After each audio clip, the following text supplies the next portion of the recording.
लीजिए सुनिए, देवकीनंदन खत्री के लिखे उपन्यास चंद्रकांता के तीसरे भाग का 20वां बयान मेरी यानी समीर गोस्वामी की आवाज में। तिलिस्म के दरवाजे पर कुंवर बीरेंद्र सिंह का डेरा खड़ा हो गया। खजाना पहले ही निकाल चुके थे। अब कुल 2 टुकड़े तिलिस्म के टूटने को बाकी थे। एक तो वो चबूतरा जिस पर पत्थर का आदमी सोया था, दूसरे अजदहे वाले दरवाजे को तोड़कर वहां पहुंचना जहां कुमारी चंद्रकांता और चपला थीं। तिलिस्मिक किताब कुमार के हाथ लग ही चुकी थी। उसके कई पन्ने बाकी रह गए थे। आज उसे बिल्कुल पढ़ गए। कुमारी चंद्रकांता के पास पहुंचने तक जो जो काम इनको करने थे सब ध्यान में चढ़ा लिए, मगर उस चबूतरे के तोड़ने की तरकीब किताब में न देखी जिस पर पत्थर का आदमी सोया हुआ था। हाँ, उसके बारे में इतना लिखा था कि वो चबूतरा एक दूसरे तिलिस्म का दरवाजा है जो इस तिलिस्म से कहीं बढ़ चढ़ के है, और माल खजाने की तो इंतहा नहीं कि कितना रखा हुआ है। वहां की एक एक चीज ऐसे ताज्जुब की है कि जिसके देखने से बड़े बड़े दिमाग वालों की अक्ल चकरा जाए। उसके तोड़ने की तरकीब दूसरी ही है। ताली भी उसकी उसी आदमी के कब्जे में है जो उस पर सोया हुआ है। कुमार ने ज्योतिषी जी की तरफ देखकर कहा, क्यों ज्योतिषी जी, क्या वो चबूतरे वाला तिलिस्म मेरे हाथ से न टूटेगा? ज्योतिषी, देखा जाएगा, पहले आप चंद्रकांता को छुड़ाइए। कुमार, अच्छा चलिए, ये काम तो आज ही खत्म हो जाएगा।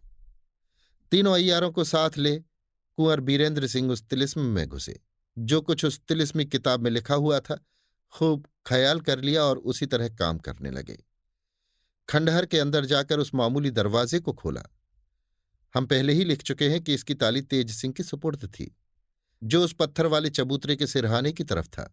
नीचे उतरकर कोठरी में से होते हुए उसी बाग में पहुंचे जहां खजाने और 12 दरी के सिंहासन का वो पत्थर हाथ लगा था जिसको छूकर चपला बेहोश हो गई थी, और जिसके बारे में तिलिस्मी किताब में लिखा हुआ था कि वो एक डिब्बा है और उसके अंदर एक नायाब चीज रखी है।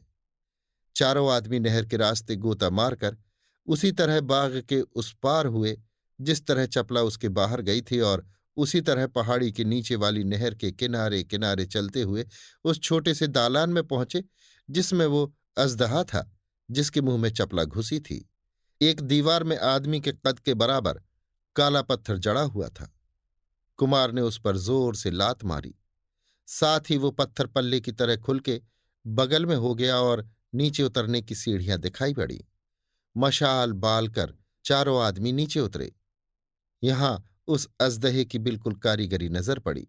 कई चरखी और पुर्जों के साथ लगी हुई भोजपत्र की बनी भाथी उसके नीचे थी, जिसको देखने से कुमार समझ गए कि जब अजदहे के सामने वाले पत्थर पर कोई पैर रखता है तो ये भाथी चलने लगती है और इसके हवा की तेजी सामने वाले आदमी को खींचकर अजदहे के मुंह में डाल देती है। बगल में एक खिड़की थी जिसका दरवाजा बंद था।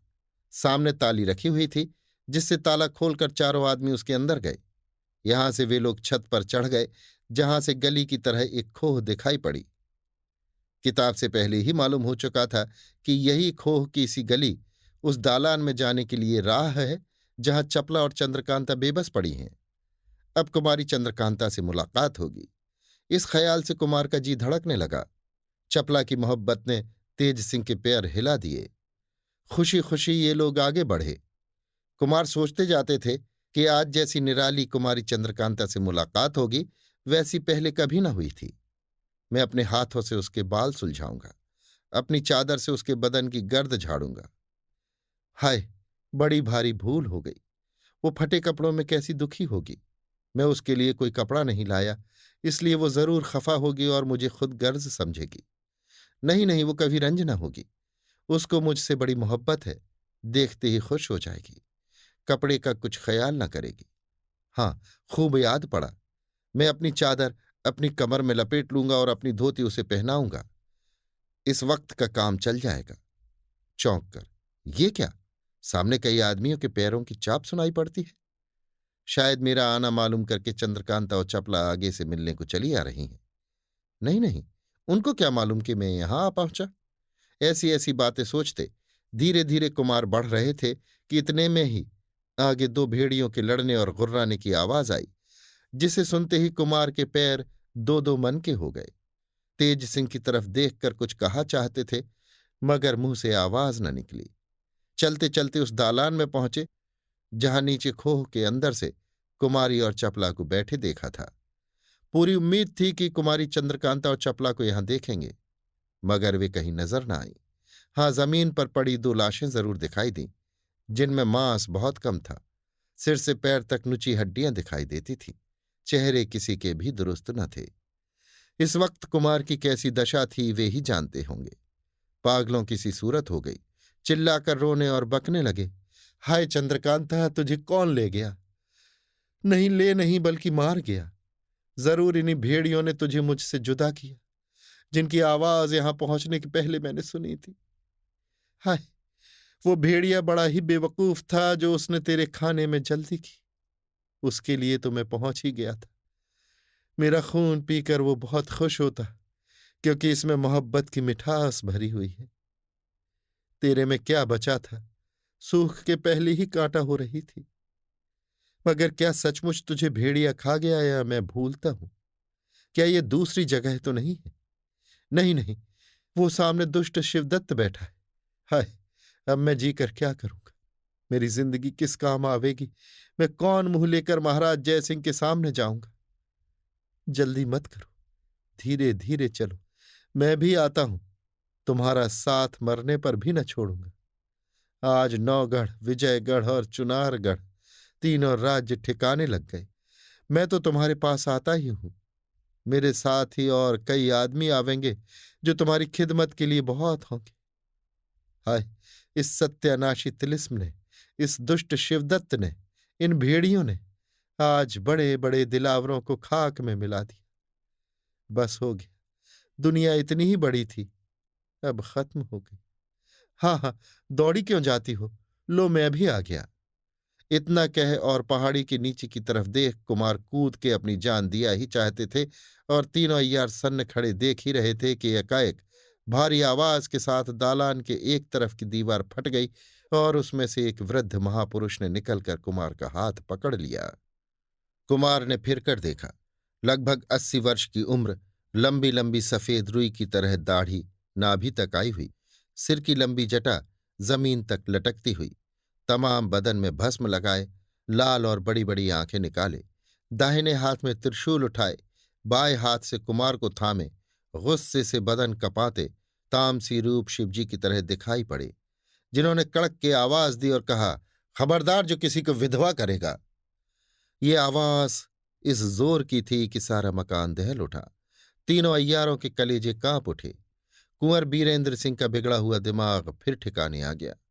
देर तक उन्हें सिर से पैर तक देखकर कुमार ने कहा, मालूम हुआ, मैं समझ गया कि आप साक्षात शिवजी या कोई योगी हैं, मेरी भलाई के लिए आए हैं। वाह वाह, खूब किया जो आ गए। अब मेरा धर्म बच गया। मैं क्षत्रिय होकर आत्महत्या के पाप से बच गया। एक हाथ आपसे लड़ूंगा और इस अद्भुत त्रिशूल पर अपनी जान न्यौछावर करूंगा। आप जरूर इसीलिए आए हैं, मगर महात्मा जी, ये तो बताइए कि मैं किसको विधवा करूंगा? आप इतने बड़े महात्मा होकर झूठ क्यों बोलते हैं? मेरा है कौन?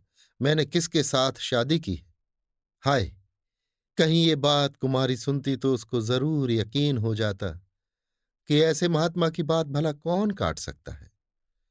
वृद्ध योगी ने फिर कड़क कर कहा, क्या मैं झूठा हूं? क्या तू क्षत्रिय है? क्षत्रियों के यही धर्म होते हैं। क्या वे अपनी प्रतिज्ञा को भूल जाते हैं? क्या तूने किसी से विवाह की प्रतिज्ञा नहीं की? ते देख, पढ़, किसका लिखा हुआ है। ये कह अपनी जटा के नीचे से एक चिट्ठी निकालकर कुमार के हाथ में दे दी। पढ़ते ही कुमार चौंक उठे। हैं, ये तो मेरा ही लिखा है। क्या लिखा है? मुझे सब मंजूर है। इसकी दूसरी तरफ क्या लिखा है? हाँ, अब मालूम हुआ, ये तो उस वन कन्या की चिट्ठी है। इसी में उसने अपने साथ ब्याह करने के लिए मुझे लिखा था। उसी के जवाब में मैंने उसकी बात कबूल की थी। मगर चिट्ठी इनके हाथ कैसे लगी? वन कन्या का इनसे क्या वास्ता? कुछ ठहर कर कुमार ने पूछा, क्या इस वन कन्या को आप जानते हैं? इसके जवाब में फिर कड़क के वृद्ध योगी बोले, अभी तक जानने को कहता है? क्या उसे तेरे सामने कर दूं? इतना कहकर एक लात जमीन पर मारी। जमीन फट गई और उसमें से वन कन्या ने निकलकर कुमार का पांव पकड़ लिया। अभी आप सुन रहे थे देवकीनंदन खत्री के लिखे उपन्यास चंद्रकांता के तीसरे भाग का 20वां और अंतिम बयान, मेरी यानी समीर गोस्वामी की आवाज में।